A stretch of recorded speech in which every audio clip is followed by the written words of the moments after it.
안녕하세요. 요즘 중고거래 한 번쯤은 다들 해보시죠. 그래서 많은 분들이 이렇게 생각하실 거예요. 이제 웬만한 사기는 안 당하지. 중고거래는 어느 정도 눈치껏 하면 괜찮아.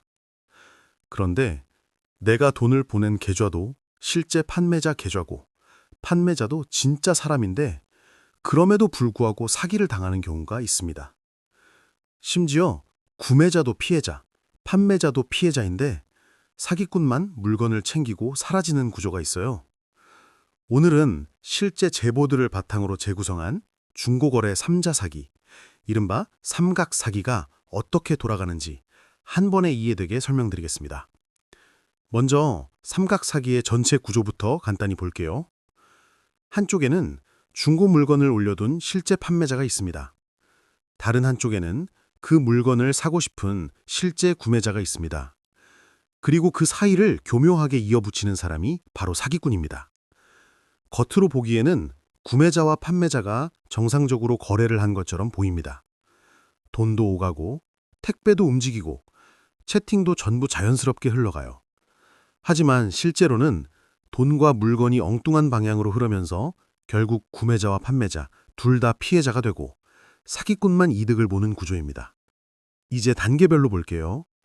첫 번째 단계는 사기꾼이 판매자의 물건을 훔쳐보는 순간부터 시작됩니다. 사기꾼은 중고거래 사이트나 카페를 돌아다니면서 사진이 잘 올라와 있고 인기가 많아 보이는 물건을 고릅니다.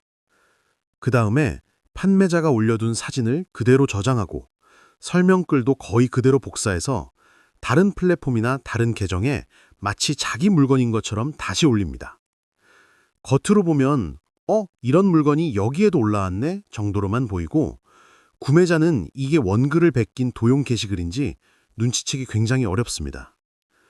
두 번째 단계에서는 구매자가 사기꾼에게 먼저 연락을 합니다. 안녕하세요. 아직 판매 중이신가요? 네, 오늘 안에 입금해 주시면 바로 보내드릴게요.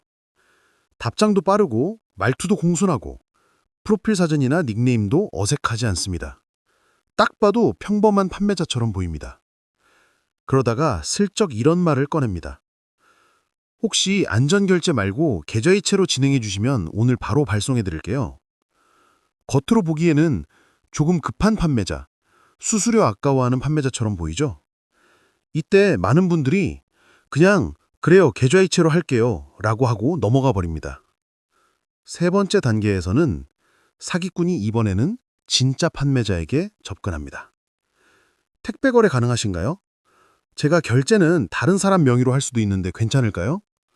입금자 명이 조금 달라도 보내주실 수 있나요? 혹은 이렇게 말하기도 합니다. 회사 이름으로 입금이 들어갈 수 있습니다. 가족 명의 계좌에서 보낼 수도 있어요. 여기서 중요한 포인트는 판매자 입장에서는 이렇게 생각한다는 겁니다. 어차피 내 계좌로만 돈이 들어오면 상관없지. 누가 보내든 입금만 확인되면 보내주면 되지. 이렇게 해서 사기꾼은 미리 입금자 명이 달라질 수 있다는 말을 깔아두고 나중에 헷갈릴 여지를 만들어둡니다. 이제 돈이 실제로 어떻게 흐르는지 볼게요. 구매자는 사기꾼이 알려준 계좌로 돈을 보냅니다.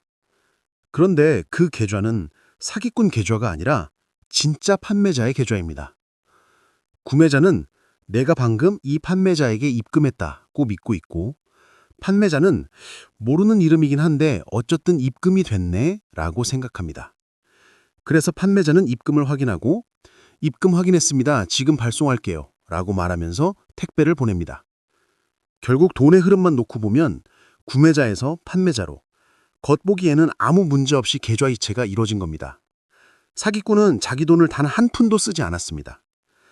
그렇다면 물건은 누구에게 갈까요? 사기꾼은 미리 판매자에게 이렇게 말을 해둡니다. 수령이는 가족이라서 이름이 조금 다를 수 있어요. 선물용이라서 다른 사람 이름과 주소로 받을 거예요. 판매자는 그런가 보다 하고 사기꾼이 알려준 주소로 택배를 보냅니다. 그 주소에는 구매자가 아니라 사기꾼이 기다리고 있습니다. 정리해보면 구매자는 돈을 냈는데 물건을 받지 못했고 판매자는 물건을 보냈지만 나중에 나는 당신과 거래한 적이 없다는 이야기를 듣게 됩니다.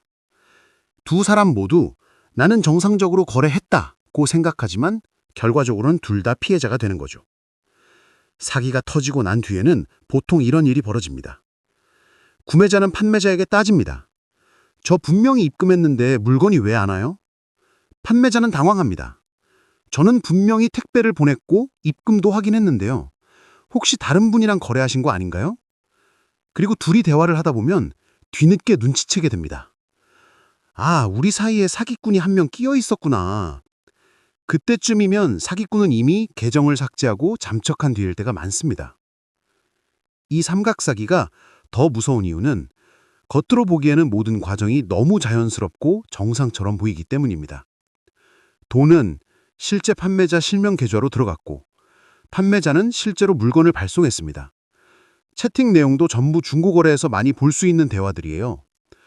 그래서 나중에 신고를 하더라도 구조 자체를 이해시키는 데 시간이 걸리고 책임을 누구에게 물어야 하는지도 애매해지는 경우가 많습니다. 그럼 우리가 할 수 있는 최소한의 방어 방법은 무엇일까요? 세 가지만 기억해 두시면 좋겠습니다. 첫째, 가능하다면 플랫폼 안의 안전결제를 우선으로 사용하기. 카카오톡이나 문자로 계좌번호만 보내고 받는 방식은 이런 3자 사기에 특히 취약합니다. 둘째, 입금자 명과 대화 상대가 같은 사람인지 꼭 확인하기. 판매자라면 입금자명 성함이 어떻게 되시나요? 라고 먼저 물어보고 전혀 다른 이름이 찍혀 있다면 한 번 더 확인한 뒤에 발송하는 습관이 필요합니다. 구매자라면 다른 사람 명의로 입금해도 되나요? 회사 명의로 입금될 수 있어요. 이런 말이 나오면 일단 한 번 멈추고 다시 생각해 보는 게 좋습니다. 셋째, 거래에 제3자가 끼어든다는 느낌이 들면 그냥 다른 물건을 찾는 것도 방법입니다. 가족, 직원, 회사, 지인 등 계속해서 다른 이름과 다른 계좌가 등장한다면 그 거래는 굳이 계속 유지할 필요가 없습니다. 정리해보면 삼각사기는 멍청해서 당하는 사기가 아닙니다. 구매자는 그냥 평범하게 물건을 사려고 했을 뿐이고 판매자는 입금 확인 후 정상적으로 물건을 보냈을 뿐입니다. 문제는 그 사이의 구조를 악용한 사기꾼이 어디에도 직접 등장하지 않고 모든 걸 조정했다는 점입니다. 그래서 나는 눈치가 빠르니까 사기 안 당해가 아니라 이런 구조에 사기가 있다는 걸 알고 있다. 이게 진짜 중요한 안전장치입니다. 오늘 영상이 나 자신을 지키는데 그리고 부모님, 친구 한 명이라도 지키는데 조금이나마 도움이 되셨다면 영상에 좋아요 한번 눌러주시고 중고거래 자주 하시는 분들께 공유 한번 해주시면 좋겠습니다. 앞으로도 실제로 벌어지고 있는 사기 수법들을 여러분이 직접 이해하고 대비할 수 있도록 알기 쉽게 풀어드리겠습니다. 시청해주셔서 감사합니다.